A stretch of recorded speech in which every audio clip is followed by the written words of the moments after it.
동학개미들의 스승이라고 해서 존봉준님으로도 불리더라고요. 네, 네.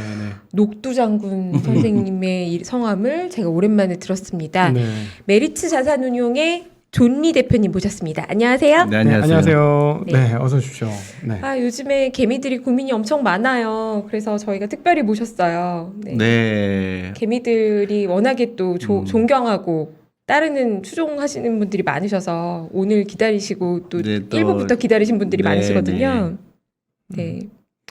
아니 요즘에 이제 시장에 대한 우려가 되게 많잖아요. 인플레이션에 대한 걱정도 많고 최근에 시장 환경을 또 어떻게 보고 계신가요?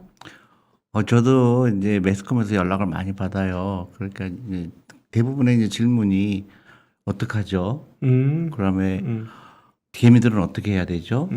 그다음에 대부분 그런 질문이에요. 그래서 그게 굉장히 의아하게 생각했어요. 뭐가 어렵다는 얘기지?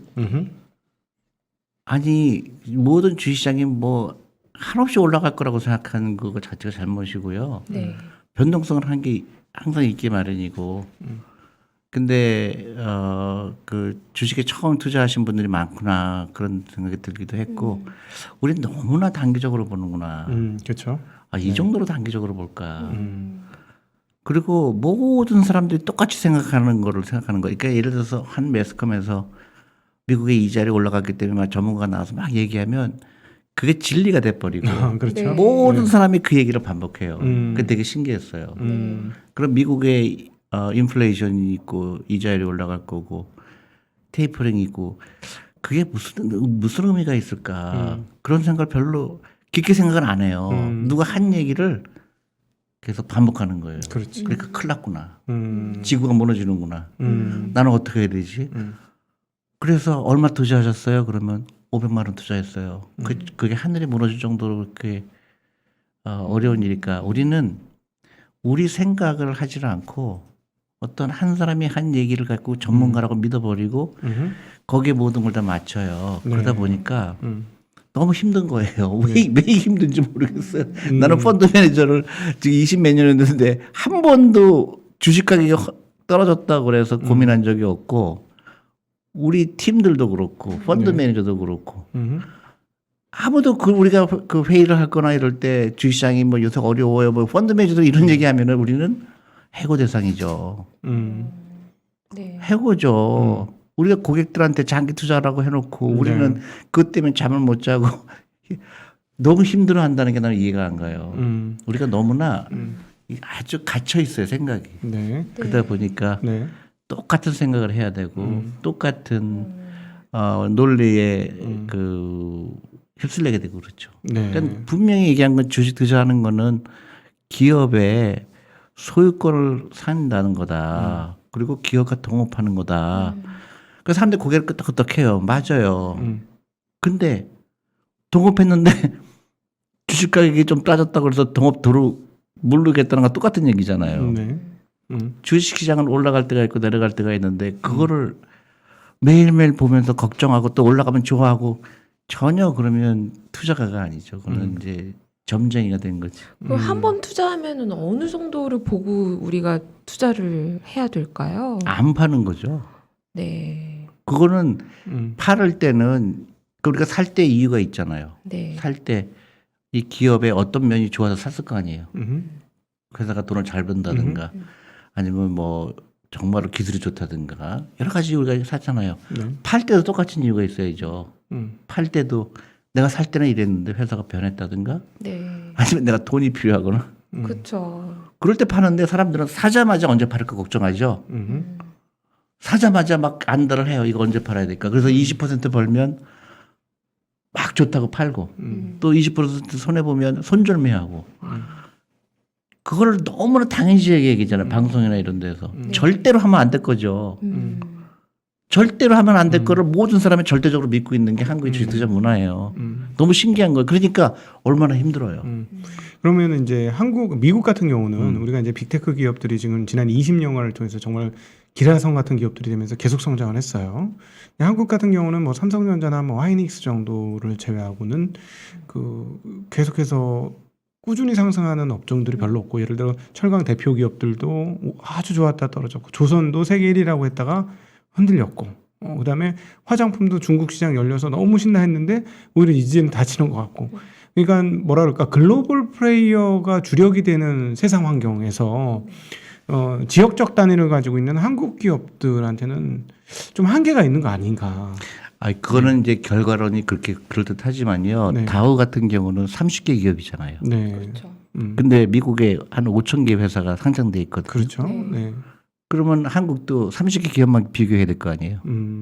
만약에 다우를 얘기한다 근데 그러면. 한국도 사실 시가총액 상위 30개만 놓고 봐도 순위가 10년, 20년 지나고 나서 보면 꽤 많이 바뀌어 있고. 미국도 마찬가지죠. 그러지 않나요? 미국도 마찬가지죠. 네. 그러니까 내가 얘기했듯이 제가 장기 투자해야 된다고 얘기하면 사람들은 그렇게 즉시 반론을 제기해요. 네. 옛날에 있던 기업들 다 포항제철 뭐 주가가 그거 다 그거하고는 전혀 다른 얘기한 거예요. 그러니까 우리가 주식을 팔아야 될 때는 내가 얼마를 벌었기 때문에 파는 게 아니고 예를 들어 우리 회사에 우리가 하는 코리아 펀드의 포트폴리오를 보시면 그 1년에 그 회전율이라고 그러죠. 주식을 바뀌는 비율이라고 그러죠. 네. 네. 약 20%가 돼요. 네. 그 얘기는 뭐냐면 평균적으로 5년은 들고 있다는 얘기죠. 네. 그렇죠. 그러니까요. 네. 그러니까 세월이 지나면서 예를 들어서 20년 전에 우리 포트폴리오를 얘기하면 포항제철 다 들어가 있죠. 네. 한국전력도 들어가 있고 지금 하나도 없죠. 네. 그렇지만 우리 단기 투자하지 않았거든요. 네. 장기 투자라는 게 그런 게 뭐냐면 새로운 기업에 대해서 아니면 새로운 산업에 대해서 끊임없이 연구하는 거예요. 네. 그래서 그런 기업을 사다 보니까 카카오도 나오게 되고 네이버도 나오게 되고 당연히 포항제철 같은 경우는 옛날에 돈을 많이 벌었죠. 네. 네. 현대중공업 엄청나게 벌었죠. 네. 더 이상은 한국의 그 경쟁력이 아니라고 판단됐기 때문에 옮겨간 거예요. 그렇지만은 내가 포항제철을 들고 있는 기간이 한 15년 될 거예요. 네. 15년 동안 많이 벌었죠. 그러니까 15년 전에 샀는데 지금까지 가만히 있었으면 마이너스 될 거다. 그래서 장기 들면 안 된다. 이건 논리가 잘못된 거죠. 그래서 우리 펀드 같은 경우 보면 그 6년 수익률이 한 90% 돼요. 네. 그러니까 근데 한 번도 우리 펀드가 사고 팔거나 하지 않았어요. 그러니까 그런 기업이 없다고 얘기하는 거는 그 잘못된 거죠. 그렇다면은 대체적으로 산술적으로는 그냥 5년 정도의 보유 기간을 보통은 평균적으로 예, 그렇다는 얘기죠. 예, 가지고 계시고 그다음에 새로운 기업이 발굴되면 발굴해서 넣지만 장기적인 시계열로 경쟁력이 좀 떨어지는 회사는 편출을 한다. 이런 거죠. 쉽게 얘기해서 주식 팔 때는 몇 가지 이유가 있죠. 네. 내가 살 때 그 주식을 살 때 좋았는데 세상이 변했거나 네. 아니면 한정된 자금이잖아요. 그러니까 내가 너무나 사고 싶은 기업이 나타나는 거예요. 계속. 네. 그러면 네. 그 기업을 살려니까 팔아야 되겠죠. 그러다 보니까 음. 자연적으로 포트폴리오가 네. 새로운 산업, 좀 더 그런 부가가치가 높아갈 기업에 저절로 옮겨가게 돼 있어요. 네, 네. 신기하죠. 예. 네. 연구하다 보니까 예를 들어 내가 포항제철 옛날에 많이 갖고 만약에 포트폴리오 5% 갖고 있었는데 네. 네이버가 나타나고 카카오가 나타났기 때문에 카카오를 실어야 되니까 그런 기업들을 하나하나 팔게 되죠. 네. 그래서 자연적으로 부가가치가 높은 산업으로 가게 되는 거죠. 그럼 대표님 보시기에 이 기업은 몇 년 만에 장기 보유하고 계셨는데 성장성이 있고 경쟁력이 있다고 판단하셔서 장기 보유하고 계셨는데 이제부터는 조금 위험이 생긴 것 같다라는 위험 지표는 어떻게 보통 그런 거죠. 판단을 하시나요? 그러니까 그게 네. 그렇게 어렵지 않아요. 네. 그러니까 예를 들어서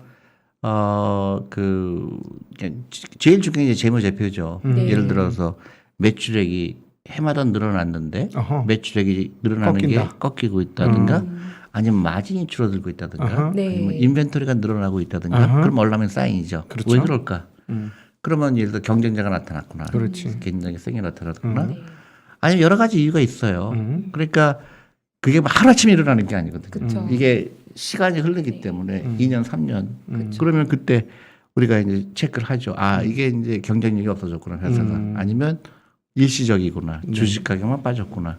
그렇게 되죠. 그럼 반대로 시대가 좀 변해서 이거는 좀 경쟁력이 있는 새로운 트렌드구나 라는 거를 좀 보실 때는 예를 들면 어떤 경우가 있을까요? 다 아는 얘기들이에요. 근데 사람들이 네. 액션을 못 하는 이유예요. 네. 그러니까 예를 들어서 자동차가 좋은 예죠. 네. 전기 자동차가 될 거라고는 누구나 알죠. 근데 사람들은 그들이 액션을 굉장히 빨리 하지 못해요. 네. 그리고 옛날에 코닥 같은 경우도 중요한 얘기죠. 그렇죠. 코닥이 알고 보니까 옛날에 스카총액으로 5위 안에 들었더라고요. 네. 근데 그게 지금 거의 없어졌잖아요. 없어졌죠. 네. 그런 변화는 우리가 다 알잖아요. 디지털라이즈 된다는 거. 네. 근데 사람들은 미련이 남은 거예요. 음. 그러니까 액션을 빨리 취하지 못하는 거죠. 그러니까 음. 저희 같은 경우도 마찬가지로 이제 그런 우리가 미처 생각하지 못한 게 계속 일어나죠. 이렇게 헬스케어라든가 네. 사람이 오래 살기 때문에 생긴다든가 네. 또 새로운 기업이 완전히 획기적인 기업이 나타난다든가 그리고 뭐 요새 플랫폼 비즈니스 있잖아요. 아마존이라든가 이런 거 그렇죠. 생긴 지 얼마 안 되잖아요. 그렇죠. 테슬라도 마찬가지고 이제 그런 거에 음.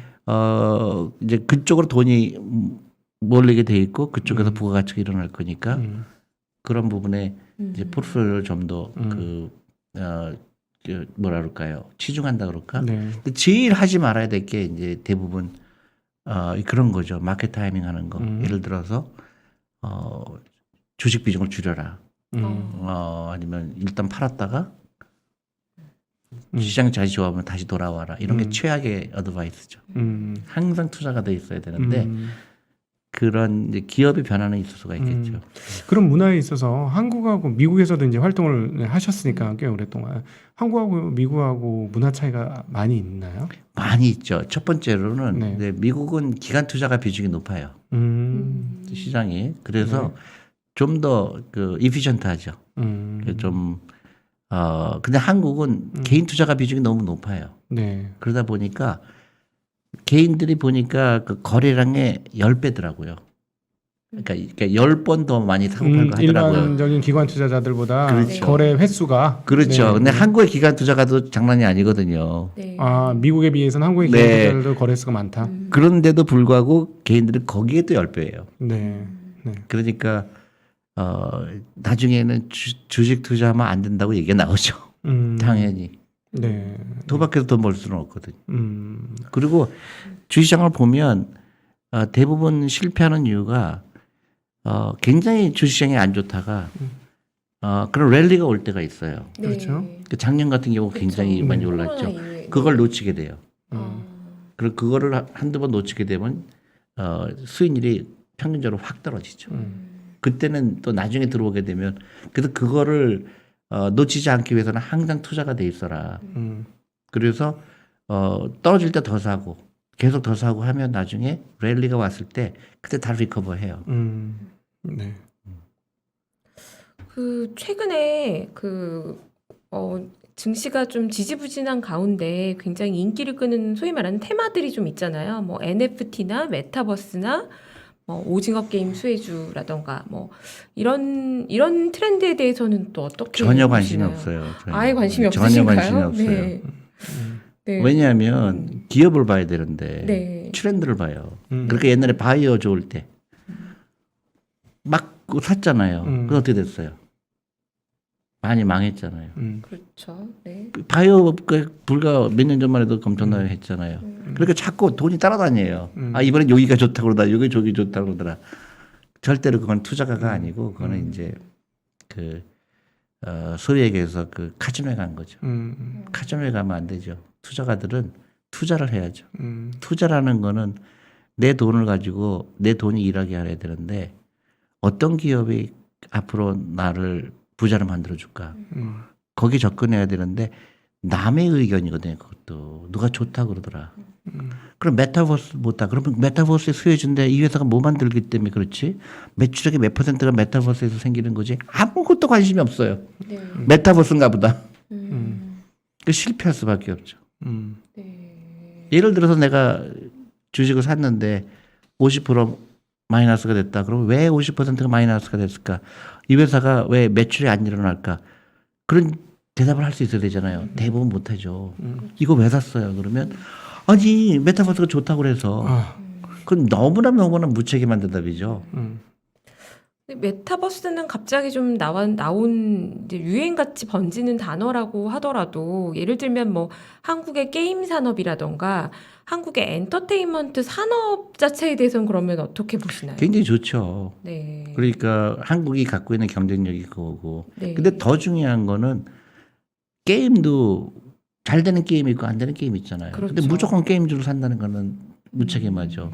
실제로 그런 게임을 만드는 회사들 그리고 실제로 돈을 엄청나게 벌고 있고 그런데 투자해야 되는데 무조건 게임주니까 게임주 그 뭐라 그러죠? 혜택 받는 주식. 그래서 이 회사가 어떤 게임을 만드는지, 이 회사가 왜 경쟁력이 있는지 아무도 관심 없고 그냥 게임하는 거야. 잘 될 거야. 그거는 굉장히 실패하죠. 그러면 한국의 펀드 문화에 대해서 굉장히 불만이 많으시겠네요. 아니 이제 경쟁자가 다 그렇다 그러면 나는 좋죠. 심지어 액티브 ETF가 나오는데 ETF마저 그런 펀드들처럼 테마성 ETF가 이제 저희도 이제 ETF를 내일 출시해요. 그러세요? 네, 액티브 네. ETF를 내일 출시하는데 또 공교롭게도 저희 저랑 비슷한 얘기를 하시는 강병천 회장하고 같이 내일 상장을 해요. 신기하게도. 따로? 네네. 그분도 패시브 전략에 대해서 굉장히 부정적인 분이죠. 그러시죠? 네. 네. 근데 이 ETF를 출시한 이유는 저는 그 한 가지가 분명한 거는 그 퇴직연금 시장에서 한국의 퇴직연금 제도가 굉장히 잘못돼 있어요. 네. 사업장이 따로 되어 있는데 그게 결정적으로 네. 퇴직연금이 그 엄청난 몇백 조의 자금이 주시장에 안 들어오고 있어요. 전부 은행에 예금이 들어가 있죠. 네. 그래서 이제 제가 계속 방송에 떠들고 퇴직연금으로 주식 투자해라. 젊은 사람들이 퇴직연금이 주식 비중이 한국 몇 %인지 아세요? 굉장히 작은 걸로 알고 있어요. 네, 네. 2% 정도밖에 네. 안 돼요. 미국은 40% 50%인데 그러니까 노후 준비가 안 되는 거예요. 네. 그래서 그걸 바꾸려면 계속 그 주식형 펀드로 자금 옮겨라. 그래서 이제 유튜브를 들으신 분들이 이제 메리츠 펀드 사야 되겠다. 근데 없는 거예요 사업자에. 그럼 못 사요. 네. 그렇죠. 그게 이제 불합리하죠. 그러니까 소비자가 하고 싶어도 못하는 시스템이니까. 근데 ETF가 그걸 해결해줘요. 네. ETF는 내 퇴직연금으로 메리츠가 하는 펀드에 메스터 펀드라는 저기 이름이거든요. 네. 거기에 투자할 수가 있는 거예요. 그러니까 이거는 확장성이 이제 크죠. 그래서 그리고 전 세계적으로 ETF가 계속 굉장히 인기를 얻고 있고 이제 패시브 ETF 같은 경우는 저는 별로 하고 싶지 않았는데 네. 이 액티브는 또 전혀 다른 그런 봉환제 역할을 하죠. 아까 얘기했듯이 테마주인데 네. 그 테마를 누가 정하느냐? 옛날에는 정해져 있죠. 뭐 S&P 500라든가. 네. 뭐 이미 정해져 있는 섹터에 그 이제 인덱스 펀드 같은 게 나왔죠. 그건 뭐 인덱스지 테마는 아니지 않습니까? 그쵸. 그렇죠. 근데 테마를 내가 정할 수 있다는 거예요. 네. 네. 네. 그러니까 앞으로 예를 들어서 우리가 만든 것 중에 이제 그 스마트 그 컨슈머 섹터 우리가 만든 거예요. 네. 그 뭐냐면 플랫폼에 있는 플랫폼의 파워를 우리가 거기에 관심을 갖고 그 관련된 주식을 사야 되겠다 하는 게 하나가 있고 그다음에 이제 텔리컴 이제 그 전기 자동차가 생기고 자율주행이 되면서 텔리컴이 굉장히 다시 또 한번 성장 돌림이 될 거라고 저희는 판단하고 있고요. 미디어 네. 우리가 오징어 게임 하듯이 미디어의 네. 기업에 투자하고 테크놀로지 쪽에 그걸 각각 다 다르게 ETF를 만드신다고요? 그렇죠. 내일 아니요, 그걸 하나 묶은 거예요. 세 가지를. 예, 그러니까 두 가지예요. 그러니까 하나는 테크놀로지, 네. 미디어, 그다음에 텔리컴. 세 가지? 세 가지 팀으로 한 가지 ETF를 만들고요. 그렇게 네, 묶어서. 또 하나는 이제 그 컨슈머, 그러니까 저기 그 이제 새로운 컨슈머죠. 사람들 옛날에 지금은 온라인으로 다 네. 사니까 거기에 관련된 주식에 우리가 투자하겠다 이거죠. 그거 다 나누면 제가 화낼라 그랬어요 지금. 왜냐하면 왜요? 저는 테마형 그 액티브 테마형 ETF에 대해 굉장히 부정적이거든요. 누가요? 저요. 개인적으로 예. 왜냐하면 ETF마저 테마형으로 나오면 그게 너무 테마라는 시즈널한 거예요. 한국에선 테마라는 거를 네. 이렇게 그렇게 쓰지만 그러니까 thematic strategy라고 그래요. 네네. 그 them을 가지고 네. 앞으로의 그 라이프는 어떻게 될 것이냐 그런 theme에 집중해서 거기에 어떤 기업들이 잘 될까 하는 거를 고르는 건데 한국의 테마라고 그러는 거는 그게 아니라 그냥 트렌드죠, 유행, 트렌드. 그죠? 유행이죠, 패션. 메타버스라든가 아니면 뭐 그런 그거하고는 좀 틀리죠. 우리는 앞으로 이런 기업들이 잘 될 거라고 그래서 네. 거기에 관련된 기업들을 하는데 그래서 액티브죠. 그러니까 너무 펀드 수가 많은 거 아닙니까? 우리나라 같은 경우는 그 테마형 때문에 그래서 그런지 모르겠지만 너무 잘잘하게 다양한 펀드들이 나왔다 사라지거나 운용도 제대로 안 되거나 이렇게 되는 경우가 참 많아서 저는 사실은 메리츠 자산운용이나 이제 그 우리 아까 말씀하셨던 강방천 에셋플러스의 그 회장님 그 회사에서 되게 긍정적으로 봤던 게 펀드가 그렇게 다양하지 않았어요. 그렇죠. 이름 걸고 하는 그렇죠, 거니까 그렇죠. 너무 그게 좋았거든요. 네. 운용자의 이름을 걸고 해라. 그게 진짜 실력 대결 아니냐 하는 생각이 있었는데 어떤 면에서 약간 조금 아니에요. 그렇습니다. 2개 더 생긴 건데. 네, 2개입니까? 아니 이제 앞으로도 생길 수도 있죠. 그렇지만 네. 그래봐야 이제 자산운용사에서 나오는 펀드 숫자가 네. 놀라겠지만은 그런 한국의 펀드 숫자가 세계에서 제일 많아요. 근데 그러니까 네. 우리가 아무리 많이 해도 네. 20개를 못 넘어요. 지금 한 10개? 그거 정도니까 전 세계에 투자하는데 그러니까 굉장히 작은 거죠. 그 최근에 액티브 ETF의 출사표를 내는 운용사가 좀 늘어나고 있어요. 그럼 메리츠 자산운용의 존리 대표님만의 조금 차별점이라면 우리가 내는 액티브 ETF는 이렇게 다르다라는 걸 좀 말씀해 주시면 다 회사마다 우리는 다르다고 얘기하겠죠. 네. 근데 이제 우리는 그런 벤치마크를 개발하는데 그 팀을 개발하는데 우리가 많은 시간을 썼고 그거를 앞으로 세상이 이렇게 변할 거다. 거기에 이제 그 두 가지를 테크놀로지하고 미디어하고 그런 텔레콤하고 그 세 가지가 앞으로 그 굉장히 발전성이 높을 거다. 근데 거기에 관련된 주식들을 모아서 사겠다 그런 거죠. 근데 어떤 회사는 우리는 뭐 거기에 관심 없고 우리는 메타버스에 관심 있다. 또 그럴 수도 있고. 그래서 우리가 운영 스타일은 장기 투자하는 거고요. 그러니까 투자 철학은 똑같아요. 사고 팔고 하지 않고. ETF에 우리가 그 패시브는 안 하고 우리가 액티브를 하는 이유는 ETF의 가장 단점은 내가 사기 싫은 회사 들어가 있다는 거예요. 네. 그렇지. 그렇죠. 네. 근데 액티브 ETF는 우리가 사고 싶지 않은 회사는 안 사겠다는 거예요. 네. 그래서 우리가 알파를 제너레이션 하겠다 이거죠. 근데 만약에 패시브만 한다 그러면 안 했을 거고 또 하나 아까 말씀드렸듯이 우리가 ETF, 액티브 ETF를 하는 이유는 퇴직연금 때문에 그래요. 네. 많은 젊은 분들이 자기 퇴직연금을 가지고 투자를 하고 싶은데 잘못된 제도 때문에 막혀 있어요. 그 법도 안 바뀌어지고 있고. 네. 그래서 이게는 굉장히 좋은 수단이죠. 그냥 시장에서 사면 되니까. 네. ETF를 편입할 수 있으니까 퇴직연금에서요. 그렇죠. 그게 네. 이제 저희한테는 결정적인 브렉스루예요. 그동안 사업자를 설득시키고 사업자가 우리 펀드를 진열장에 놓지 않으면 우리가 아무리 기업에 가서 우리 펀드가 장기 투자 철학이고 뭐 설명해도 사고 싶은데 사볼 수가 없었어요.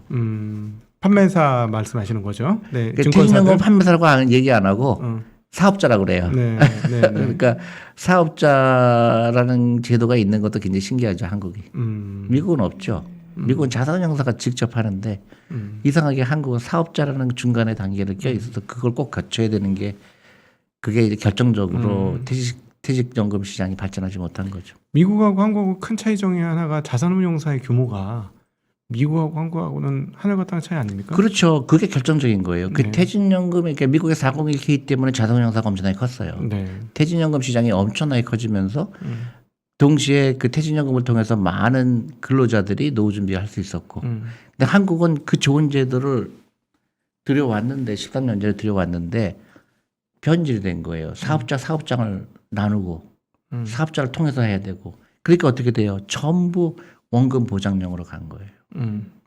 그러니까 노후 준비가 될 수가 없죠. 그러니까 예를 들어서 제가 한국에 와서 제일 놀랐던 게 우리 메리츠 자산운용의 직원들이요. 퇴직연금이 주식에 투자 안 돼 있는 거예요. 네. 그래서 야 자산운용사의 직원조차도 퇴직연금을 안 하는 건 말이 안 된다. 그래서 제가 다 바꿔버렸어요. 그리고 강제로 우리 펀드에 주식형 펀드에 넣게 했죠. 그래서 지금 6년이 지났잖아요. 평균 수익률이 50%예요. 우리가. 근데 우리 다른 퇴직연금 그 같은 사업자 안에 다른데 평균이 8%예요. 주식 투자를 한 데와 주식 투자를 하지 않은 데의 차이죠. 그건 그건 당연한 거죠. 그래서 그런 면에서 그 액티브 ETF는 우리한테 그 퇴직연금에 투자하고 싶으신 분들이 할 수 있는 길이 열렸다 이렇게 생각하시면 되죠. 미국 같은 경우도 401k 시작하기 전에는 자산운용사 규모가 한국처럼 이렇게 조만조만했습니까? 그렇죠. 네. 예를 들어 제가 일하던 스쿼드라는 회사가요. 정확하게 100년 전에 만들었어요 회사를. 근데 그 401k가 1980년에 그 시작했거든요. 네. 그러면 100년 전이면 저기 그 1920년 정도 됐잖아요. 네. 그때부터 1980년까지의 그 자산 규모를요.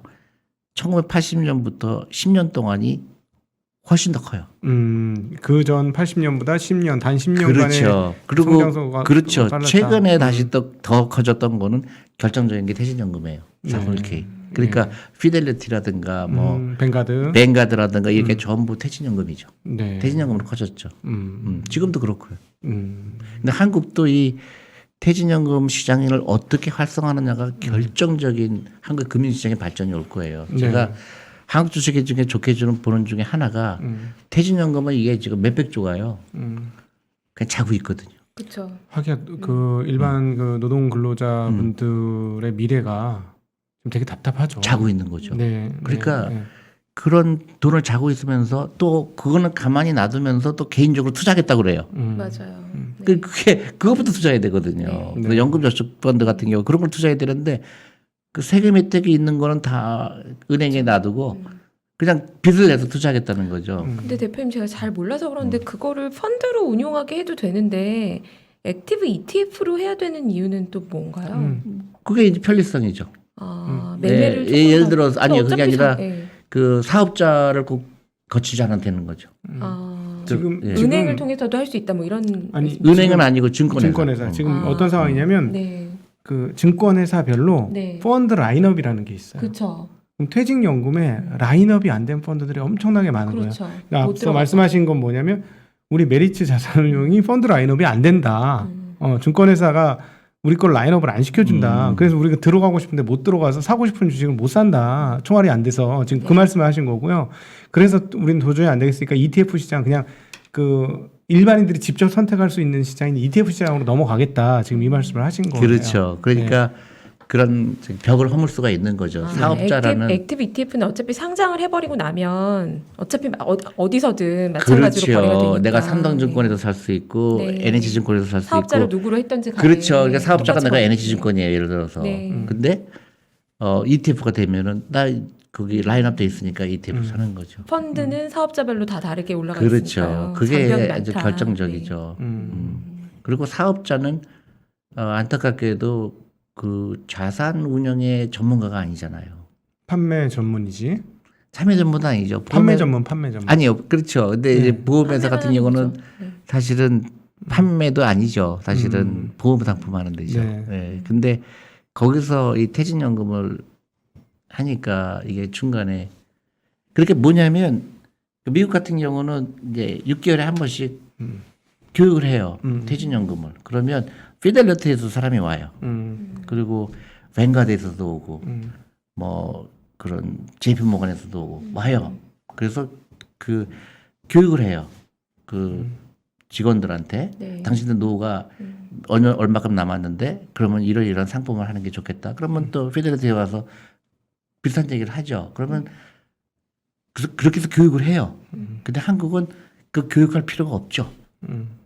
제가 교육을 해봤자 우리한테는 안 올 거니까 사업자로 갈 거니까 이게 딱 막혀버린 거죠. 그러니까 교육이 전혀 이루어지지 않은 거예요. 네. 그렇게 된 이후에는 사실은 뭐 증권사가 자산운용사를 거의 이제 자회사처럼 가지고 있다라는 것도 이유가 될 것이고. 그렇죠. 그다음에 이제 또 하나는 반성을 해보는 것은 기관 투자자들이 아주 장기적으로 꾸준히 수익을 내준 자산운용사의 숫자가 너무 없었던 거예요. 그렇죠. 그러니까 믿고 맡길 때가 개인 투자자들이 많지 않았다. 그것도 예스가 될 수도 있고 노가 될 수도 있어요. 네. 왜냐하면 저희를 얘기 드릴게요. 저희가 이제 처음에 와갖고 펀드를 했는데 처음에 1, 2년 되게 좋다가 한 2년 반 정도가 굉장히 어려웠어요. 우리가 시장 대비 언더를 했죠. 언더했어요. 거의 다 나갔어요. 음. 근데 만약에 지금까지 갖고 있었으면 한 아까 말씀드린 한 그 100%가 수익이 났어요. 근데 대부분 중간에 나갔거든요. 네. 그러고 나가서 펀드를 요구를 해요. 근데 그러면 그게 그러니까 난 펀드가 해서 잘못된 거야 얘기하는 사람들을 보면 대부분 그거를 참지를 못한 경우가 대부분이에요. 그러니까 수익률이 나쁘니까 또 은행에서 또 뭐라 그러는지 아세요? 20% 마이너스가 되면 빨리 손절하고 딴 데 가라 그러죠. 그런데 펀드 매니저만 그 블레임을 다 받는 거는 사실 페어하지 않죠. 근데 또 동시에 많은 펀드들이 단타를 했어요. 그러니까 수익이 날 수가 없죠. 네. 그러니까 어느 일방적으로 나보다 좋다는 것보다도 이제 한국이 점점 그런 장기 투자 문화가 형성이 돼서 옛날에는요 우리 경쟁사죠. 펀드가 막 회전율이 막 2000% 됐었어요. 수문받기. 네, 제가 메리츠 올 때도 오기 직전에는 2000%, 3000%. 펀드 매니저가 막 주식 사고 매일매일 파는 거예요. 네. 그 펀드 매니저 역할이라고 잘못 판단한 거예요. 근데 지금은 어쨌든 많이 그 저기 현명해졌고 그래서 이제 펀드 매니저나 기관 투자가들은 이제 그렇게 사고 팔고 별로 안 하죠. 그러니까 그 과정이라고 생각하시고 근데 펀드가 절대 유리하죠. 작은 돈으로 할 수 있고 또 내가 직접 하면 힘든 거를 펀드 매니저가 알아서 해주고 좋은 펀드를 고르는 게 중요하지. 그동안은 이제 그렇다고 그래서 그런 나쁜 경험이 있을지 모르지만은 개인적으로 하는 게 훨씬 힘들죠. 근데 미국 주식시장도 과거의 역사를 보면 트레이딩 굉장히 많이 했던 많이 거거든요. 했죠. 예. 그러다가 어느 순간부터 이렇게 깔고 앉아서 투자하는 그게 이제 문화를- 교육 때문에 그렇게 된 거예요. 그리고 네. 기관 투자가가 많아졌고 퇴직연금 때문에. 음. 그리고 그 미국에서는 이 트레이딩 하게 되면 그 수수료가 엄청났어요. 한 번 이렇게 살 때요. 사람들이 믿어지지 않을 거예요. 5% 붙였어. 5%. 네? 5%를 수수료로 붙였다고요. 말이 안 되는 것 같아요. 말이 안 돼. 옛날에 그랬어요. 네. 그러니까 손해 볼 수밖에 없죠. 그래서 이제 각 증권회사가 이제 찰스 스왑 같은 게 이거 말도 안 된다. 그래서 수수료를 20분의 1로 줄였죠. 네. 그래서 이제 온라인으로 하게 했고 그다음에 결정적인 거는 그런 걸 했죠. 그러니까 횟수에 관계없이 무료. 아니요. 월정액. 월정액으로 해서 네, 네. 그런 거를 많이 했고 그다음에 그 자산 형성을 하는 걸로 바뀌었어요. 트레이딩 하는 것보다는 고객들의 자산을 늘려줘서 그게 버는 거니까 자산을 크게 해서 그 퍼센티지를 가져가는 것이 크구나. 그리고 건전하구나. 그게 변하기 시작했죠. 그러면 그 찰스 스왑 얘기 나오는 거 보니까 그다지 긴 역사는 아니네요. 미국조차도. 아니죠. 영화 보세요. 보면은 뭐 월스트리트 관련 영화 보면은 옛날에는 막 수수료 대신에 마약을 주기도 하고 그랬어요. 몇십 년 안 된 얘기인 거죠. 예, 그게 뭐 아시다시피 많은 사람 감옥 갔잖아요. 그 주식 프로드로 그게 많이 감옥도 가고 그랬잖아요. 근데 네. 기관 투자가 비중이 늘어나면서 그 다음에 사람들이 그러니까 그게 끊임없이 월스트리트에서 그 교육이에요. 결국은 장기 투자구나.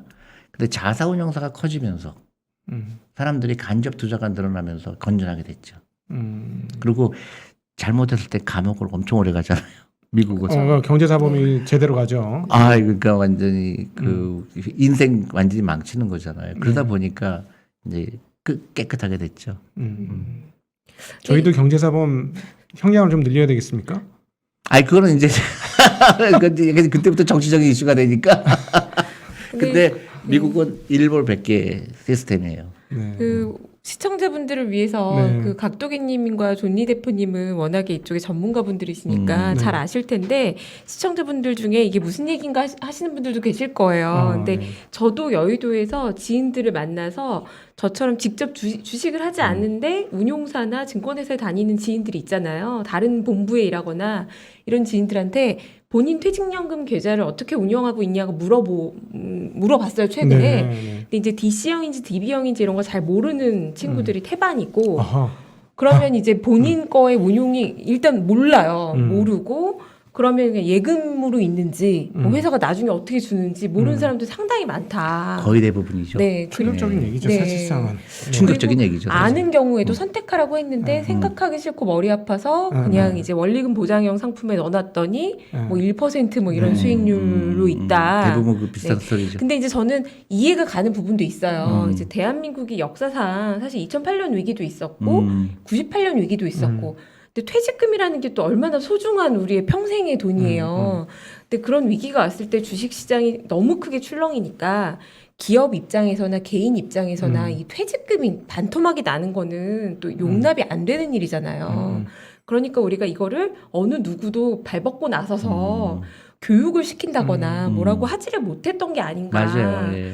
근데 이제 선진국이 먼저 보여주고 있고 고령화 사회에 접어들면서 이제 은퇴 후에 자금을 운용을 네. 하려면 결국에는 퇴직연금을 꾸준히 운용해서 세제 혜택을 줘서 배당형으로 받아가게 만들려고 네. 많은 제도를 운영하고 있는데 그래서 이제 막 이게 약간 개화기가 아닌가 이런 생각이 좀 그럴 들어요. 수도 있죠. 맞아요. 네. 아니 증권회사가 저도 운용을 꽤 몇 년 제대로 안 한 적이 있었어요. 왜냐하면 증권회사가 ETF 거래가 안 되는 거예요.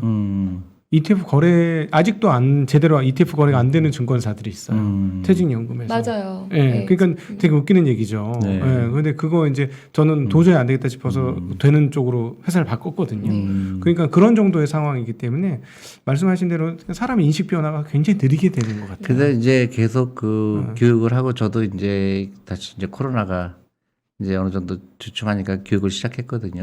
근데 너무나 놀랍게도 예를 들어서 지금 주식에 관한 유튜버들 엄청나게 많죠. 그렇죠. 회사들도 많이 생겼고 네.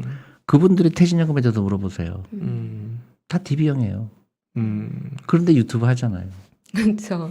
네. 그래서 제가 그 회사한테 그 본인들은 주식 투자 안 하면서 어떻게 주식 얘기를 하고 그러는 게 지금 굉장히 신기한 게 많아요. 한국은 경제 방송 다 보세요. 다 DB형이에요.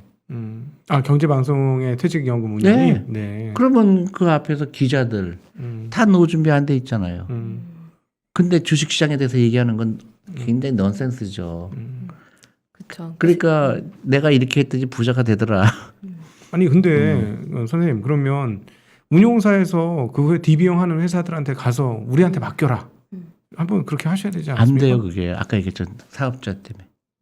그러니까 이제 회사도 덜컥 그걸 하기가 사실은 그렇죠. 그리고 법이 굉장히 잘못되어 있는 게 또 직원들의 50%가 동의를 해야 DC형을 또 할 그렇죠. 수가 있고 말도 안 되는 법이 너무 많아요. 직원들도 이해도가 있고 공감을 형성을 해야 되기 그러니까 때문에 제가 모든 직원들한테 다 앉혀놓고서는 50% 이상한테 설득을 시켜야 되는 건데 그거를 내가 왜 할 수도 없거니와 그거는 너무 이제 100년이 걸리는 거죠. 참고로 이제 정리를 한번 해드리면 퇴직연금 제도에도 DC형이 있고 DB형이 있습니다. 근데 DB형은 회사가 알아서 운용해서 정해진 퇴직금을 주는 걸 DB형이라고 하고요. 회사가 다 알아서 해요. 기존의 과거 퇴직연금 제도처럼. DC형은 자기가 직접 운용하는 겁니다. 근데 거기에는 30% 룰이 있어서 30% 반드시 안전자산, 현금 또는 채권형으로 그것도 넣어야 잘못돼 되고. 있어요. 그것도 그러실 줄 20대 직원인데 100% 해야지. 왜 70%를 정부가 막습니까? 그러니까 아직도 주식하면 안 된다라는 그런 깊은 믿음이 깔려 있는 거예요. 주식이라는 거는 기업의 돈이 들어가는 거고 그건 절대적으로 우리나라를 위해서 필요한 거고 기업이 돈을 벌게 되고 그거를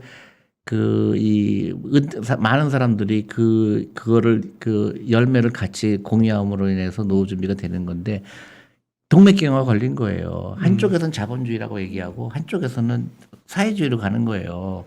브레이크를 자꾸 거는 거예요. 기업에 돈 들어가는 걸 막고 노후 준비인데 너가 마이너스 되면 어떻게 되냐. 그러니까 이해가 안 가는 거죠. 그러면 사업하지 말라는 건 똑같은 거죠. 사업하는 사람들은 리스크를 지는 거를 했기 때문에 경제적 자유를 얻잖아요.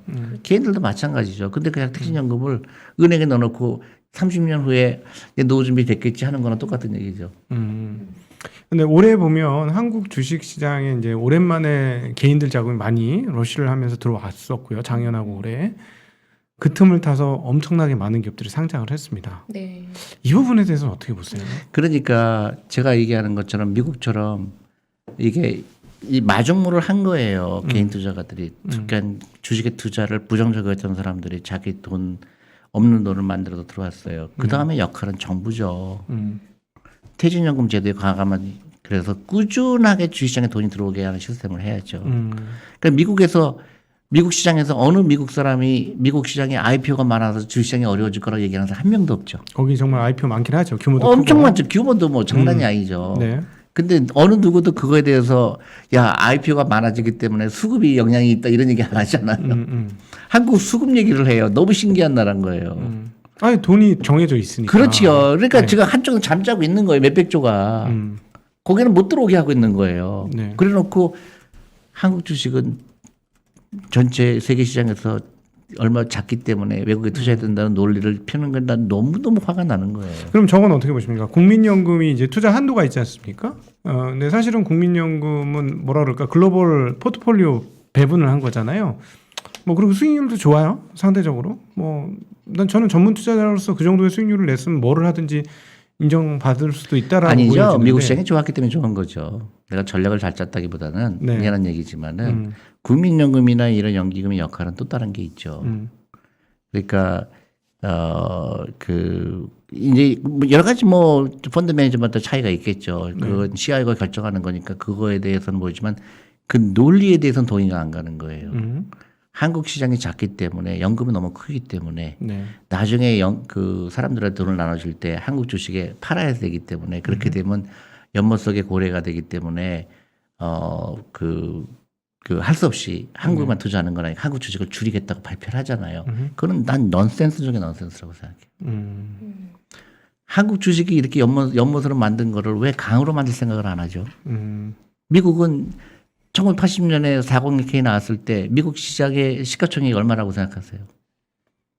지금은 한 10분의 1 됩니까? 그럼요. 네. 아니 주가 지수가 그 당시에 한 2천도 안 됐어요. 지금 얼마예요? 4만 가까이 가잖아요. 네. 20배가 됐네요. 왜 한국 주식 그렇게 된다고 생각을 안 하죠? 지금 그렇다면 우리 존니 선생님께서는 지금 미국 주식이 전 세계에서 시가총액 비중이 60%인가가 넘잖아요. 이제는 그렇죠. 너무 커져가지고. 근데 한국은 오히려 좀 쪼그라드는데 1.8% 2% 이러다 지금 조금 더 줄어들었다 그래요. 그러면 한국 주식시장 이거 홀대받고 있다. 이거 말도 안 된다라고. 아니 보시는 우리가 거예요? 홀대하는데 외국 사람이 오기를 원하는 거는 말이 안 되잖아요. 우리가 홀대하고 있잖아요. 지금 한국 주식의 50%를 외국인이 갖고 있죠. 30%대, 50%까지는 아닌 거고. 아 그랬나 옛날에 네네. 50%까지 갔죠. 네네. 그럼 왜 외국 사람들은 한국 주식을 그렇게 많이 갖고 있는데 왜 한국 사람들은 외국에 가겠다 그러죠? 넌센스 중에 넌센스 아니에요? 왜 쿠팡이 미국에 가죠? 미국에 가면 큰 돈은 시가총액이 커질 거라고 하는 거잖아요. 네. 왜 한국은 그렇게 커질 거라고 생각을 안 하죠? 우리 스스로가?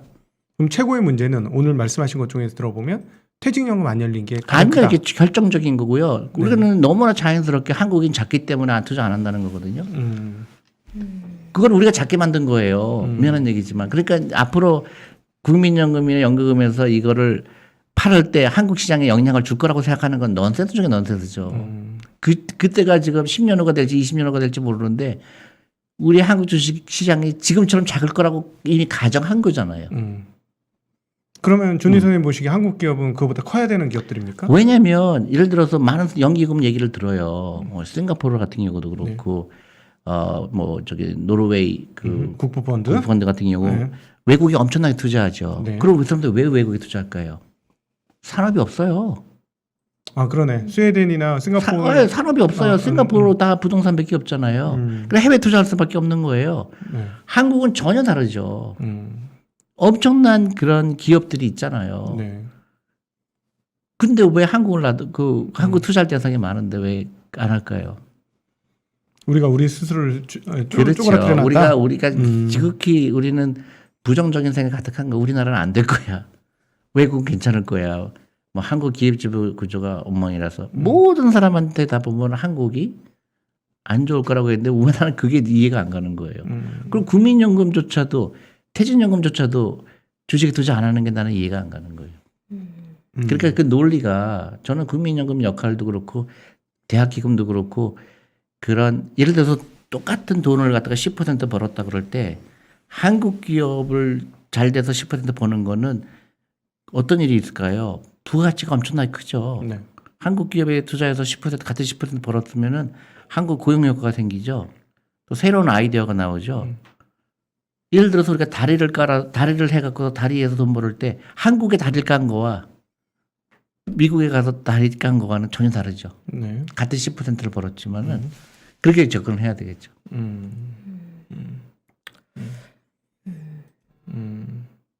네. 네. 그러면은 그러니까 저기 많은 네. 개인 투자가들이 한국을 투자하면 안 된다. 박스권이다. 그것도 저는 동의할 수가 없고요. 그럼 얼마나 많이 투자했길래 한국을 박스권이라고 그렇게 규정 지으는 것도 그런 어떤 한 사람이 박스권이라고 얘기하니까 그걸 진리처럼 얘기하고 그런 게 굉장히 많아요. 공매도에 대해서도 뭐 공매도가 한 사람이 나쁜 거라고 그러니까 온 국민이 공매도 나쁘다고 생각하잖아요. 그리고 공매도가 뭔지 잘 몰라요. 그렇죠. 네. 그런 거죠. 이것도 마찬가지로 한국 주식은 작기 때문에 박스권이기 때문에 해외에 투자해야 돼. 그럼 박스권에 만든 사람이 누굴까요? 저는 그것도 동의하지 않지만 박스권에 넣는 게 누굴까? 우리 스스로예요. 퇴직연금도 투자 안 하고 있고. 주식 투자만 한다고. 퇴직연금 말고 그러면 또 한국 시장에서 좀 뭐가 바뀌어야 된다 뭐 이런 요인이 또 있을까요? 금융교육이 굉장히 중요해요. 금융교육이요. 네. 그러니까 어렸을 때부터 맞아요. 지금 그러니까 네. 사교육비 쓰는 너무나 그 잘못된 돈으로 쓰이는 거. 네. 그리고 개개인이 이 투자를 너무 재밌게 여겨야 되고 네. 아이들도 재밌게 여겨야 되고 그러면은 이제 전혀 다른 나라가 될 거예요. 네. 그럼 한국은 우리 선생님 생각하시는 적정가가 지금 너무 낮다고 보시는 거예요? 너무 낮다기보다는 기업에 따라 틀리겠죠. 네. 근데 이제 많은 기업들이 너무 싸다. 그러니까 올해도 뭐 지금 180조 순이익 예상하고 내년도 네. 전망치는 떨어지긴 하지만 조금 더 아니 그러니까 이제 어떤 기업은 뭐 잘 안 되는 기업도 있겠죠. 그건 뭐 근데 당연하고. 근데 지금 세상 대부분의 기업들이 현금을 엄청나게 많이 갖고 있잖아요. 그렇지. 그래서 ROE가 떨어지죠. 네, 한국 기업 같은 맞아요. 경우는. 네. 그리고 굉장히 튼튼하거든요. 장사도 잘 되고 있어요. 그래서 어떤 분은 ROE가 너무 낮다라고 그래서 저는 그건 동의를 못 하겠더라고요. 현금 많아서 ROE가 낮아진 건데 그거를 나쁜 지표라고 그렇죠, 보기에는 좀 맞아요. 그러니까 애매하거든요. 이제 그거는 이제 기업들한테 스트레스를 줘야 되죠. 그렇죠. 배당으로 줘라. 아니 그래서 그 측면에서 거버넌스는 좀 문제 있지 않습니까? 그러니까 싸죠. 조금 개선은 되고 있지만 저는 그게 카카오가 굉장히 큰 역할을 했다고 봐요. 그렇죠. 예, 카카오 같은 회사가 등장함으로써 주식시장이 되게 중요하구나. 그럼요. 주식시장을 통해서 우리가 성장할 수 있구나 하는 기업한테 사인을 줬으니까. 그다음에 맞아요. 그다음에 이제 사람들의 생각이 바뀌게 되는 게 옛날에는 이제 창업자가 있고 그 아들이 당연히 물려받는 걸로 생각했는데 네. 사실은 그게 문제가 많았죠. 왜냐하면 아버지가 골프를 타이거 우드로 쳤다고 그래서 아들이 타이거 우드가 될 수가 없잖아요. 그렇죠. 그 결과 이제 IMF가 올 때 다 조사를 했잖아요. 근데 지금 3세대가 하잖아요. 네. 그러면 앞으로는 달라질 거예요. 굳이 내가 이 기업을 운영할 필요가 있을까? 지금 미국 같은 경우는 그 아들이 운영하는 경우가 거의 없거든요. 네. 상장 기업 중에서. 그러니까 한국도 그렇게 될 거예요. 그러면 전문 경영인이 많이 들어오게 되고 전문 경영인은 미국처럼 자기의 존재 이유가 주주들을 해피하게 하는 거거든요. 네. 근데 그게 된다 그러면 주식 가격은 당연히 올라갈 거고 퇴직연금의 제도에 변화가 필요하고 우리가 주식을 보는 눈이 이제 좀 더 다양한 생각을 가져야 되고 그러니까 일방적으로 한 사람이 얘기한 게 전부 다 진리처럼 되는 그런 문화가 아니고 나는 이렇게 생각하고 저 사람 저렇게 생각하고 그게 이제 다이내믹하거든요. 어떤 사람은 이 주식을 좋아하고 어떤 사람은 싫어하고 다양성이 필요한데 한국은 아직은 이 주식 문화에 대해서는 그냥 일방적으로 그냥 그 한 사람이 얘기하면 그게 쫙 또 그쪽 그게 당연한 걸로 여기고 그렇게 되면 이렇게 주시장이 좋은 건 아니죠. 어쨌든 거버넌스는 조금 개선이 돼야 되겠네요. 주주를 좀 중시하고 많이 돼야죠. 그죠. 그 다음에 이제 요새 ESG 하잖아요. 네. 그 네. 다양성이 굉장히 중요해요. 근데 한국의 기업 문화가 너무 다양성이 부족해요. 그게 한국의 큰 아킬레스건이죠. 그래서 이제 남녀 비율이라든가 사회이사가 여성들이 많이 들어와야 되고 그리고 경영진은 여성들이 많이 들어와야 되는데 한국이 9년째 꼴등이에요 세계에서. 그 다양성이 중요하죠. 근데 저는 이제 이런 생각도 좀 해요. 미국 같은 경우는 주주자본주의가 너무 일방적이지 않느냐. 이 CEO들 이제 실적 발표할 때 딱 주가부터 얘기하고 우리 다음번 주가 내년도 주가 목표가 이거고 직원들 설명해야 하는데도 우리는 내년도에 이만큼 주가를 갈 거야 하는 얘기하고 우리는 주주 가치를 높이기 위해서 어떻게 할 거야. 그러니까 오히려 뭐랄까 본질적 체력, 기업이 자기 사업을 잘해서 잘하다 보면 저절로 주가가 올라가는 그 이익도 늘고 매출도 늘어서 하는 그거보다 오히려 너무 주식을 올리기에 거기에 짜맞추는 ROE를 아니 올리기 위해서 근데 태워버리고 저는 뭐 좀 이런 약간 거. 생각이 다른데 네. 그렇게 해서 주가는 절대 안 올라가요. 근데 ROE 태워버리잖아요. 아니 그거는 네. 회사가 갖고 있는 그 현금을 가장 효과적으로 이용한 거죠. 그렇죠. 예를 아니, 들어서 네. 내가 현금이 1,000억이 있어요. 네. 근데 1,000억을 은행에 넣는 거하고 우리 회사에 지금 현재 우리 회사 주식을 갖고 있는 게 은행에 투자한 것보다 훨씬 더 나은 경우가 대부분이거든요. 그럼 어떻게 돼요? 주식을 사거나 아니면 저 주주들한테 나눠주는 게 100배 낫죠. 아니 그거는 이제 순자산 가격 이하일 때는 맞습니다만 기업의 총 순자산 가격 이하의 자기 자산을 사서 태워버리면 그건 뭐 당연히 훌륭하고 그거 뭐 버핏이 맨날 하는 행동이니까 그거 좋은데 KKR인가요? 그 저기 담배 회사 인수한 그 회사 같은 경우는 뭐 무조건 태워버리지 않습니까? 그러니까 이런 거는 좀 지나치다. 그래서 아니 그거는 네. 이제 좀 예외적인 예. 얘기고요. 일반적으로 회사가 ROE가 현금 때문에 낮아질 때는 그 현금을 제대로 쓰고 있지 않다는 얘기죠. 그러니까 그 수익률을 못 내줄 바에는 그냥 주식 사서 태워버려라. 당연하죠. 네. 왜냐면 내가 저기 돈이 지금 내가 주주인데 만약에 1조를 갖고 있는데 회사가 은행 예금에 두고 있으면 내가 화나죠. 네, 그렇죠. 야 그럼 나한테 줘. 나는 딴 걸로 그걸로 네. 투자할 거야. 근데 왜 니네 회사가 이거를 갖고 있어? 근데 한국에서만 쓰는 용어가 있죠. 유보율이라고 있죠. 저는 한국에서 처음 들어봤어요. 유보율이라는 게. 그게 이제 저희가 IMF를 당해서 그렇습니다. 아니 그 전부터 썼어요. 제가. 그래서 그게 뭐냐면 상장을 해놓고 회사가 다 저기 창업주 거라고 생각을 한 거예요. 그 자기 돈이라고 생각한 거예요. 그러니까 기분이 좋은 거예요. 내 재산이 1조가 있구나. 근데 그게 자기 재산이 아니라는 거를 깨닫는 데 시간이 걸린 거예요. 그래서 IMF가 왔을 때 그때 깨닫게 된 거죠. 네. 혹시 오늘 앞선 코너에서 저희가 잠깐 얘기했습니다만 메리츠 증권에서 1,400억 자사주 매입하기로 했는데 내년 11월까지 혹시 조언을 하셨나요? 아니에요. 우린 철저하게 인디펜던트예요. 네. 거의 저희는 그 메리츠 증권하고 얘기 안 하는 게 거의 2년 가까이예요.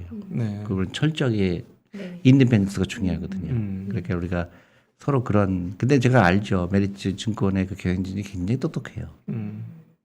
근데 매스컴에서 굉장히 신기하게 생각하더라고요. 자사주 매입하는 걸 굉장히 나쁘게 보더라고요. 근데 너무 좋은 거죠. 그럼요. 그리고 그거를 나쁘게 본다고요? 그런 처음에 그런 뉴스가 굉장히 많이 났었어요. 누가 그런 현금으로 왜 안 주고 왜 자사주 매입하냐.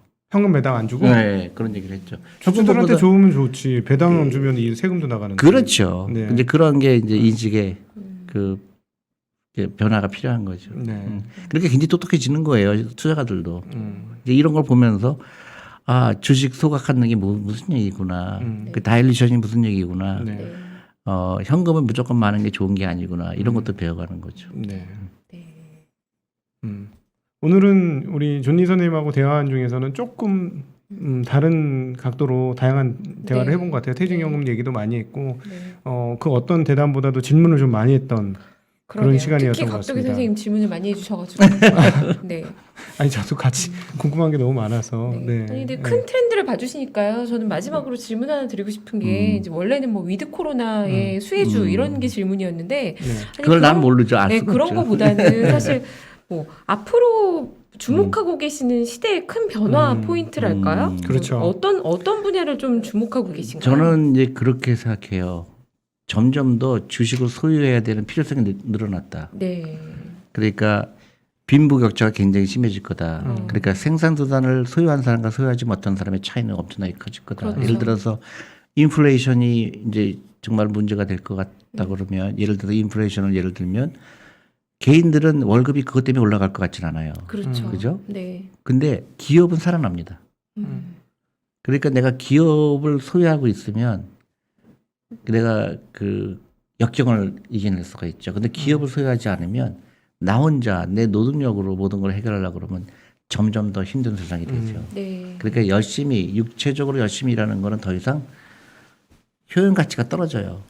전부 기계가 하잖아요. 네. AI가 하잖아요. 그러니까 인간의 내가 노동력으로 통해서 내 부를 창출하는 그 그 가치가 점점 떨어질 수밖에 없어요. 예를 들어서 몇 가지 직업이 없어진다고 그러잖아요. 변호사도 없어질 거라고 얘기하잖아요. 네. 애널리스트도 없어진다고 얘기하잖아요. 그러니까 그 노동력만 가지고 일하는 사람들은 지금부터는 내가 기업을 소유하는 게 훨씬 더 중요하게 됐다. 그래서 그런 트렌드가 올 거라고 생각하고 그래서 저는 퇴직연금이 굉장히 중요하다고 봐요. 그래서 모든 사람이 기업을 소유하는 게 당연한 거죠. 그러니까 예를 들어서 만약에 저희가 헬스케어 펀드를 만든 이유가 사람이 오래 살잖아요. 그러면 메디컬 비용이 굉장히 늘어날 거예요. 아픈 기간이 많아지게 되고. 네. 근데 내가 약값도 막 올라가겠죠. 근데 내가 만약에 헬스케어 펀드를 갖고 있다 그러면 해칭을 하는 거거든요. 그렇죠. 내가 약도 사 먹지만은 약을 만드는 회사를 소유하고 있기 때문에 그게 쿠션이 될 수가 있죠. 네. 그렇다면 장기 투자 5년 이상의 장기 투자를 하시기 때문에 지금부터 유망한 업종이라고 생각하시는 거나 산업 이런 섹터는 어디를 유망하게 보십니까? 그러니까 아까 저희가 ETF를 만든 이유가 텔레콤, 텔레콤, 네, 미디어, 예, 그거 네. 하고 그다음에 스마트 컨슈머라고 그래서 네. 이제 컨슈머 시장이 옛날하고 전혀 다른 모습이 될 거다. 그래서 결국은 플랫폼 비즈니스, 플랫폼에 연관된 회사들 그런 부분이 다 알고 있는 얘기일 거예요. 근데 그쪽 분야에 저희가 많이 보고 있죠. 특히 텔레콤 쪽에는 이제 자율주동이 이제 정말로 시각화가 됐을 경우에 텔레콤 회사의 그런 비즈니스가 이제 커질 거라고 저는 보고 있어요. 네. 그래서 약간 위험이 있지 않습니까? 예를 들어서 지금 그렇게 말씀하시면 테슬라의 지금 그 비전 중심의 자율주행은 텔레콤 배제하고 가는 거잖아요. 물론 나중에 이제 걔네들이 이제 그 뭐 그거는 이제 네. 그렇죠. 위성으로 이렇게 할 수는 있긴 하겠습니다만은 그런 위기 좀 있고 그다음 계속 규제 산업이고 그래서 그런 부분들이 열리지 않으면 저도 상당 부분 가능하다고 생각은 하지만 그런 위험성들도 존재하는 거 아닙니까? 물론이죠. 근데 저는 이제 그 좋은 게 뭐냐면 이번 기존 비즈니스가 워낙 싸요. 그렇죠. 한국에- 한국은 그렇죠. 그러니까 이 기존 그걸 설탕 안 일어난다 그래도 지금 가격이 너무 싸요. 그건 그렇죠. 뭐 SK텔레콤이나 KT라든가 말도 안 되게 싸거든요. 싸죠. 네. 그러니까 이거는 엑스트라라고 생각하는 거고요. 그러니까 한국 기업들이 이렇게 굉장히 박앤이에요. 그 상상 예를 들어서 테슬라가 지금 시가총액이 한 1,500조 하잖아요. 1,500조는 안 하는데 하여튼 1,300조? 네. 네. 매일매일 뭐 엄청나게 네, 조 단위가 네. 없어지니까. 근데 현대전체 50조잖아요. 네. 그러면 아까 말씀하셨듯이 회사가 막 잘 돼서 시가총액이 늘어나는 것도 있지만 네. 시가총액이 크기 때문에 회사가 받는 그 경쟁력은 이루 말할 수가 없거든요. 그러니까 테슬라하고 삼성 현대자동차하고 그 경쟁하려면 얼마나 힘들겠어요. 테슬라가 하려고 하는 거를 따라가려면 그렇지. 이건 완전히 그냥 헤비급인데 네. 지금 플라이급이 그러니까 시가총액이 중요한 거예요. 그러니까 한국의 연구금이라든가 뭐 이런 게들이 한국 기업에 투자해야 되는 이유가 그거죠. 약간 체력을 올려줘야 된다. 그렇죠. 잘할 수 있는 능력이 있는 그리고 애들이니까. 싸잖아요. 네, 예를 들어서 뭐 테슬라는 뭐 1,300조, 1,400조 하는데 50조는 사실은 이거 말이 안 되잖아요. 자동차 만들어서. 그거야 뭐 포드 GM도 그렇지 않습니까? 그러니까 당연하죠. 네. 그러니까 저는 그렇더라 치더라도 네. 이게 새로운 세상이 열리는 거죠. 네. 그러니까 맞아요. 그러니까 테슬라가 계속 저렇게 잘 될 수밖에 없는 이유가 저는 테슬라 이기기 쉽지 않다고 봐요. 네, 그 가치, 밸류에이션이 정말로 테슬라가 가치가 있느냐 그건 저는 좀 계속 전업을 해요. 그렇지만 테슬라를 이기는 거는 점점 힘들어지겠구나. 왜냐하면 그 헤비급이 움직이는 건 지금 네. 너무 간단하거든요. 네. 그렇죠. 지금 근데 탑다운으로만 말씀하셨는데 바텀업으로 주로 하시지 않으셨습니까? 바텀으로 하죠. 그러면- 그러니까 우리는 그런 이제 이런 거예요. 우리가 예를 들어 텔레콤이 좋다. 그래서 텔레콤은 뭐 몇 퍼센트 싣겠다. 그다음에 뭐 음식료에는 몇 퍼센트 싣겠다. 이렇게 안 하고요. 네. 우리가 이제 SK텔레콤도 가보고 또 그 카카오도 가보고 그래서 펀드 매니저가 야 이거는 내가 좀 비중을 늘려야 되겠다. 해서 보니까 텔레콤이 몇 퍼센트 들어가 있고 뭐 테크놀로지가 몇 퍼센트 그렇게 결정이 되거든요. 근데 그게 시간이 지나면서 점점 더 부가가치가 높은 데로 옮겨가는 게 굉장히 신기하죠. 그러니까 포트폴리오를 우리가 10년 전하고 또 20년 전하고 비교해 보면 완전히 달라요. 네. 근데 그게 조금씩 움직인 결과예요. 네. 아, 오늘 정말 처음 뵙는데 정말 다양한 네. 대담을 하게 된 것 같아서 너무 기분이 좋습니다. 그러게요. 네. 저희가 퇴직연금 시장 얘기도 음. 꽤 했고요. 액티브 ETF 네. 얘기도 꽤 했고 그러면서 지금 네 다양한 얘기를 했네요. 네. 금융 교육을 열심히 해야 된다는 얘기까지. 네, 맞아요. 네. 제가 오늘도 처음으로 그 수도경비사령관에 아, 군대 갔다 오셨어요? 예, 군인들한테 이 강연을 했어요. 그래서 이제 거기 사령관님이 저한테 처음 있는 일이라는 거예요. 군인들한테 돈 얘기를. 아, 근데 너무 반응이 좋았고, 네. 그래서 굉장히 한국의 희망을 보는 거죠. 사람들이. 그 다음에 오늘도 제가 전철 타고 이제 거기 강의를 마치고 전철 타고 오는데 전철 안에 계시는 세 분이 다 따로따로 오신 분인데 다 저를 알아보시고 다 투자 시작했다. 그런 얘기들을 하는 거 보고 이거는 진짜 이제 어떤 계기만 만들어주면은 그다음에 정책이 받쳐줘야죠. 정부에서 네. 세금이라든가 이런 펀드 투자했을 때는 어떻게 세금 혜택을 준다든가 장기 투자했을 때는 세금 혜택 그런 이제 뒷받침이 돼야 되는데 아직 거기까지는 안 간 것 같아요. 이제 정치인들이 국회의원들이 그거를 공감해야 되거든요. 네. 근데 아직도 그 주식은 안 된다는 게 아직도 지배적이에요. 네. 안타깝게도 특히 퇴직연금을 마지막에 남은 게 유일한 퇴직연금인데 그것까지 주식 투자하면 어떡하냐 그러는데 저는 거꾸로 마지막 남은 게 그거니까 주식 투자해야 되는 거 아니에요? 마지막에 그건데 그것마저도 일을 안 시키면 나는 노후 준비가 안 되는 거죠. 네. 네. 맞습니다. 그게 장기간 묵혀놓는 돈인데 인플레이션의 해칭이 거의 안 되고 있다는 게 그렇죠, 맞아. 그 모르는 사이에 리스크라는 거를 사실 좀 공감하려면 상당 수준 우리가 좀 같이 잘해야 될 것 같아요. 기관 투자자도 그렇죠. 잘해야 되고 그렇죠. 제도도 네, 잘 만들어야 맞아요. 되고 교육, 개인들도 네. 상당히 공부도 같이 해야 사교육 없어야 되는. 돼요. 세제 혜택은 좀 줬으면 좋겠어요. 왜냐하면 네, 줘야죠. 결국은 세제 세제 혜택을 필요하죠. 주는 게 돈의 물꼬를 방향을 텐데 가장 강력한 그렇죠. 조용하지만 강력한 맞아요, 방법 중에 맞아요, 하나거든요. 맞아요. 네. 네. 그리고 하루아침에 바뀌진 않겠지만. 그렇죠. 네. 근데 연금저축펀드가 굉장히 좋은 수단 중에 하나인데 홍보가 안 돼 있어요. 네. 네. 오늘 뭐 저희가 뭐 퇴직연금을 바로 뭐 DC형으로 바로 바꿔서 주식하셔라 이런 얘기는 아니었고요. 그 얘기예요. 전미 대표님과 전 저는- 선생님을 너무 모르신다. 네.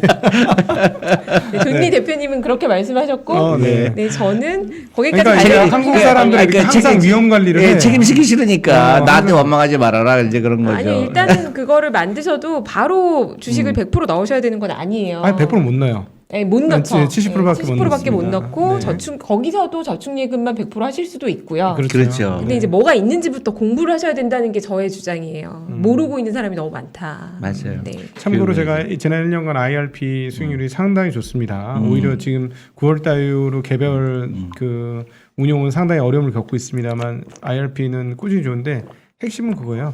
그냥 저평가되고 배당만 주는 것만 했어요. 아무 생각 없이. 그런데 웬만하신 분 수익률은 월등히 뛰어넘어요.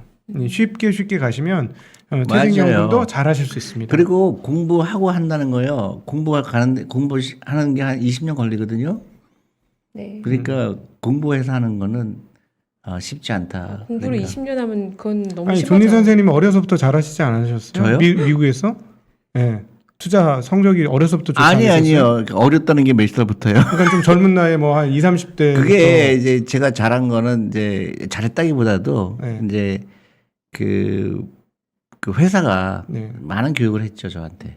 주식은 안 파는 거다. 그게 이제 자연스럽게 저한테 뵀죠. 주식은 무조건 해야 된다. 그리고 안 파는 거다. 주식은 20% 벌라 그러는 게 아니고 나중에 20년계 들었더니 10배, 20배가 되는 게 주식이다. 그게 이제 너무 자연스럽게 저한테 교육을 했던 거고 그대로 했던 거죠. 네. 그랬더니 이제 수익률도 좋았고 한 거죠. 미국에서 수익률 엄청 좋으셨잖아요. 네네 맞아요. 오히려 한국에 와서 대접 못 받고 계신 거잖아요. 수익률로 한국은 제가 따져보면. 펀드 매니저가 아니거든요. 네. CIO고. 아니 그렇죠. 네. 그리고 네. 이제 또 하나는 옛날에는 그 안 좋은 회사를 안 투자하는 거가 굉장히 쉬웠어요. 옛날에는 주식시장이 전부 다 단타 위주였잖아요. 기억나시겠지만 옛날에는 전부 다 전광판 있고 그랬잖아요. 네네. 저도 그렇게 투자할 때니까 경쟁을 이기는 게 너무 쉬웠죠. 네. 근데 이제 점점 어려워지는 거죠. 이제 선수들이 많이 나오고 네. 네. 또 젊은 사람들이 나오고 그러니까 점점 네. 그 사람들을 이기는 게 점점 힘들어지는데 음. 그래도 우리가 그 코스피 대비 한 20% 초과 수익 내고 있으니까. 네. 네. 네. 네. 아, 오늘 장시간 너무 감사합니다. 네. 네. 오늘 좋은 말씀 감사합니다. 네. 종종 자리를 좀 빛내주셨으면 네, 좋겠습니다. 알겠습니다. 예. 네. 역시 존니 대표님이십니다. 네. 네. 메리츠 자산운용의 존니 대표님 이만 저희 마치도록 하겠습니다. 함께해 주셔서 감사합니다. 네, 고맙습니다. 감사합니다. 예.